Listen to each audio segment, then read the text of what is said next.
I'm talking today about what it means to live life on the edge. And when I was asked to speak on that, I really thought about what it means to be a person who is on the edge, and to envision, if you can even think in your mind, if you think about someone who lives life on the edge, what picture comes to your mind? What is the portrait that comes into your mental cortex?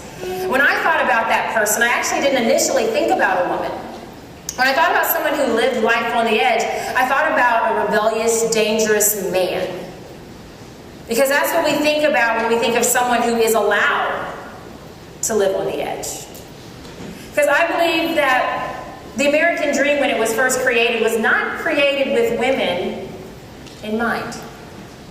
I seem to think that we were actually left out of that initial blueprint.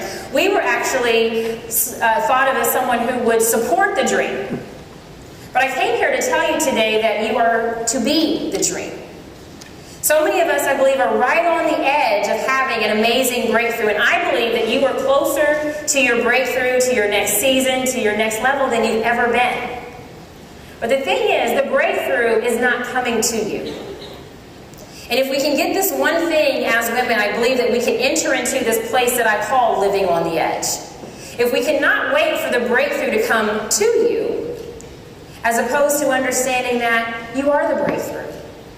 And the breakthrough comes through you. See, the breakthrough comes through us when we change the way that we believe, and they change the way that we think, and then that changes who we are and who we become in life. And so I believe in order to be somebody who is on the edge, you have to change the way that you think about yourself and begin to think about yourself as someone who was born to be a rebel. Instead of just, someone laughed. Because it's against what we're taught that we're supposed to be. You see, people ask, well, how did you end up on The Apprentice, Marshawn? How did you end up on the stage at Miss America? How did you do so many of these different things? And I've been really blessed. I have great family, great parents, great support system. But even with that, a lot of people have that and they still stay in their comfort zone. I see myself as a rebel. I've decided that it's okay to be a rebel. And I really don't like waiting for someone else to give me permission for something that I believe God has already commissioned. And as women, I believe that's the way that we have to begin to think about ourselves. Because a woman who lives on the edge is a woman to me who is dangerous. Are there any dangerous women in here today?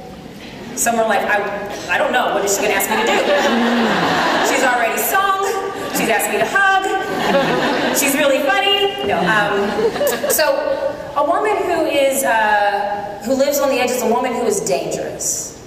And I think that's the most amazing quality about a woman, is that she has the ability to actually live in that danger zone if she so chooses.